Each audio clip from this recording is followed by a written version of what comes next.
Starting the run now. Alright, so this is a post commentary of a recording I did just now. It's one run. I did it right after I uploaded my previous record, which is 1816, and I got a new one right after that because I had music on. Really loud music. Really loud, fast rock music. I'm talking through the Fire and Flames, Foo Fighters, that sort of loud and fast. So I'll take this opportunity to do a post commentary and just describe my thought process on Nostalgia Critic, his combos, and the way you have to think as a Nostalgia Critic during a run. Because my god, his combos are specific. Even though this loop right here, this air Y into air B, this loop right here looks simple enough, it's actually quite tricky to start out right.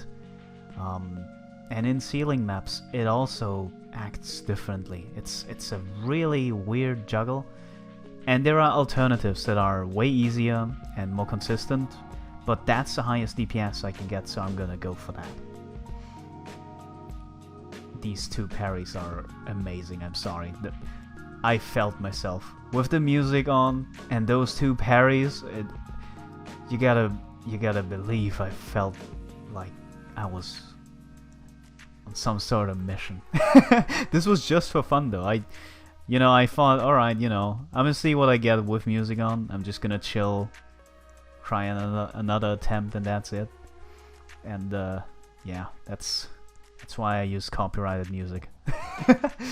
This air juggle here, this parry combo, you can squeeze in one final air B after that, but it's really difficult because you have no hit lag when you hit with air B, and so you gotta use your air fury right as it hits, literally like 2 frames at max after it hits.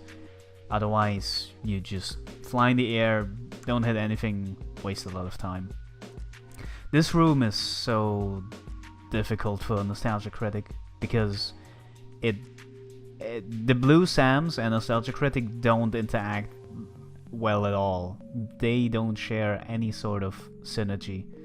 So you really gotta stop doing your very specific juggle and do something else, like spamming DPs or, I don't know, spamming air axes. Those split keys are super fast and deal 10 damage each, so yeah, you gotta do something different. It's an awful room for Nostalgia Critic.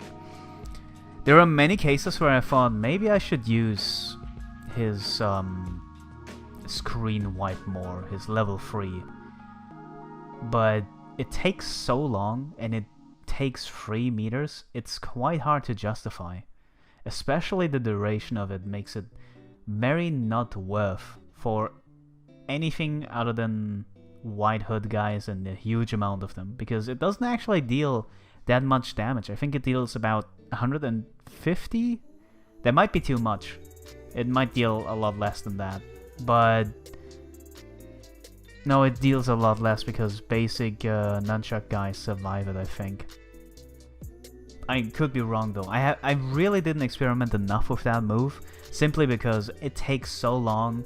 It's very uncontrollable, because if you get your shield broken during that initial spin as you start up that fury, it puts you in a situation where it just, wasted 3 bars, did a little spin, and then did no damage. So you really don't want to do it. His down Y is insanely good.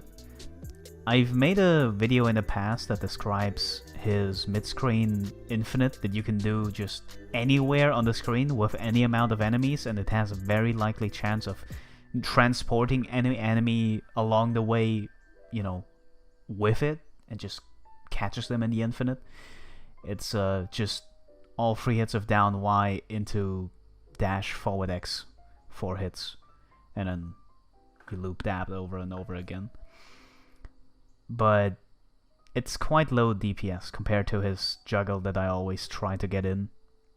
So the real thing that I always want to hit as soon and as early as possible is that bounce, that neutral Y right here into gunshot and then RB-LY, RB-LY.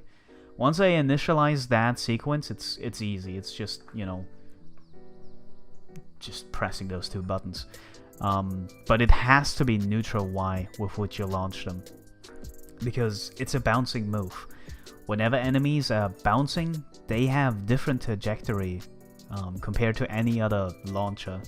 So that is the reason why that juggle is possible. If you try up Y or any other launcher that doesn't apply this bouncing state to them, they will not get caught in that RY, RB motion. Simply because they fly differently, they behave differently because they aren't in that bouncing state. Even though they don't interact with the ground, they actually fly differently in combos. And yeah, that's why you gotta use neutral Y as a launcher. Of course, in ceiling maps it's different, because there's a ceiling above your head. You can use any launcher you want, but neutral Y has armor, does 18 damage, which is his most damaging launcher, and it's quite fast. So it's a pretty good move, all things considered. It's just the only option to actually initialize that juggle mid-screen. I got really lucky during that run. This is the point where I said holy shit as the music just went wild, because this kind of luck I didn't get in my past 4 days of grinding this run. It's just immaculate how insane this whole part is and the following. No, actually, I think the first 7 minutes were the best, because that's where For the Fire and Flames was playing. Then there was some low-key music, so that's where I actually got a bit worse. And then by the end of it, yeah, Foo Fighters. Or something like that. I don't remember that well, to be honest. It's a blur. I feel like I've been drinking, I wasn't myself, I was just in the moment, just doing the things, hitting buttons. That final hit of the forward X string, that final spin into high kick, that one kick does 25 damage. So whenever I get the chance and I kill with it or do a parry combo with it, it's because it's 25 damage within one hit. It's the most damaging move he has by far. His normals and his attacks in general are very balanced out. The damage ranges from 12 to at max 18 damage, but most of his stuff deals 10 damage, 12 damage, that sort of range. So 25 in one hit is pretty good, and his forward X in general is insane. It has insane range, really good speed, stuns enemies for a decent amount of time. Not enough to freestyle anything after jumping over them. This is the part where I'm royally messed up. I tried to use guns for once and it just shot through the enemy because she was too close. And I messed up here because I somehow hit the girls behind him, but not the man himself. I hit the enemies behind the guy that I wanted to hit, but he didn't get hit in that singular frame. I don't, you know, you have the power to just, you know, go back in time and see what happened. I you know. But yeah, this is where I was focusing real hard, trying to do the absolute most optimal combos I can do to just barely get them to enough health to where this gunshot, his B Fury, actually kills. That Fury is... It's weird. I am very split about it, because it's a good Fury. It has good range, good damage, allows for combos afterwards. It's just, you know, it's 55 damage, which is alright, and it takes a while to recover. It's a good Fury, but I've seen a lot better. It's alright. Okay, this gory fight went absolutely insane. So 2 dashes, and there you see why that Fury is risky to use. All of these kicks, even though they're only White Hood guys, killed the shit out of my shield. But I was able to stun everyone. And that stun lasts a very, very long time. In fact, if you wouldn't just haul ass on a boss, you would think it lasts indefinitely, but you can see they started moving again. So it's only, you know, a certain amount of time. But yeah, this fight in general, without that Fury, is really hard, because Nostalgia Critic is one of the characters that can actually get hit by the Yellow Hood's jabs. He's too big for them to whiff, and that makes it really difficult to get in, because it's a really fast attack that has a lot of range and just sets up for the big boss guy to just kick you in your face and launch you all the way back. So it's tricky to get to the boss, even with all the White Hoods killed. That jab is really an awful move, I just gotta say. For some characters it's just whatever, because it whiffs above them, but for every character that is big enough to get hit by that jab, god, it's not a good time. But yeah, here you can see again that loop coming into effect. I have two parry combos in general that I use. One just being the forward X sequence, and then starting that loop. That's the best damage you can get with... I gotta explain that freeze. I already gave up. I thought this run was dead, so I made the music a bit more quiet because it was a bit too loud. I gave up. I just played for fun. I didn't think this would be a good time. So, yeah, I mean, I got really lucky here, but I was just jamming to music, playing this game, not expecting the time that I would get in this run. Here, the max damage parry combo in full effect. You can either do the last hit of the forward X string and then connect that neutral Y with up X. That's what I do. It's consistent, but if you can kill the enemy before that with just, you know, spamming neutral Y and forward Y, then just do that. You can't really follow up after that if you do the neutral Y forward Y parry combo, but you can do a Fury afterwards. You can do a gunshot, and that kills most mid-health enemies. I love this strat.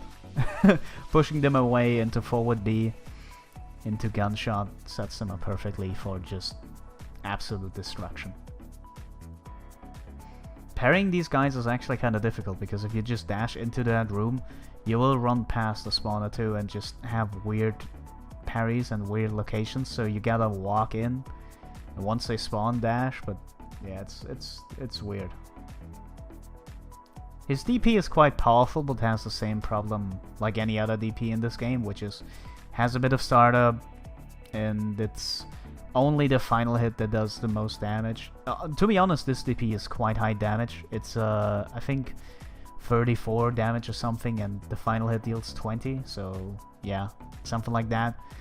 I just wish DPs would be more like actual DPs in this game, where the first hit is the only hit that is a thing, and not like a multi-hit kind of DP. And it's, I don't know, I love DPs as a move and as a concept in fighting games, but it's just they aren't really very good in this game at all. Alright, Manhattan can go one or two ways. Either he just is on your side, or he's not. Those blue Manhattans really got in my way, but I parried every single one of them and actually got the full parry damage off. I just couldn't really do a full combo because of spawns. Or just bad juggling, something of that kind, but this is a really good fight. Those free parries again, I wouldn't have been able to do that without music. I am honest. That shit was insane. And yeah, this is the part where where I start sweating a whole lot, because most of my runs were really good up to this point, then Kendo Fight happens and nothing ever works, and then Gomeus happens and nothing ever works, and those 3 bosses before Gomeus are always trolls. It's very frustrating. Oh, I haven't even talked about why that loop is so different in the ceiling maps. That air B into air Y, once you hit them with that neutral Y launcher, in maps without a ceiling, you want to do gunshot first and then do the axe kick. So start off with air Y and then you're good to go, like that. Actually even hover a bit in the air. Don't even cancel that neutral Y instantly. Just get a bit of height and then you can juggle them quite a while until you actually don't have any stamina left. But in ceiling maps, if you do gunshot first, then axe kick will whiff, and so you gotta do axe kick first in, or I say axe kick is air Y first in ceiling maps, and that messed me up quite a lot during attempts. It's difficult to get your head around because there's no real reason. I mean, there is a reason obviously, because it misses, and they're too low to the ground when you actually do it in ceiling maps, because you know whatever. But yeah, just it's a weird one. This Kendo Fight was insane. I mean, in my previous PB it was already insane. This one just did the same strat even better. And this time I actually had the knowledge that killing him too fast makes this happen. I had no idea. It happened to me before. I just thought, haha, funny glitch. I didn't really think about it too much. I wouldn't have guessed that I just can't kill him, or killing him too fast has that effect. It's insane. Okay, what's my luck here? It's quite good. It's quite good. Have to wait for that blue stuff, and then I can combo 2 at once. Not in the parry combo, but I can't really ask for that. And that fight, you just gotta hope that you can somehow get 2 or 3 at the same time, and if you can get a parry off, cool, but this fight is so random and so brutal. Those 3 bosses can really do whatever they want. Switch lanes whenever they want. It's very frustrating, that fight. Loses a lot of runs. I think you can see a small glimpse of the... No, you can't. I sometimes use the Infinite here, just to get him to the corner, kill the shadow guys, but didn't really feel like I needed that. I could have continued with more Air Furies, but that Fury is actually kinda low damage. If you think about it, that Air Fury does, I think, 55 damage total. Something like that, and it lasts for a very long time, has a lot of hits. It's not that great, but it sets up for a lot of cool stuff. But yeah, as you can tell, sub 18, it's a 1757. By God, I didn't expect that. I really do play better with music, and apparently the louder the better. You know. Sadly, YouTube doesn't allow that. Especially if the music I listen to, but you know. It was a good run. Yeah. Hope you enjoyed this commentary.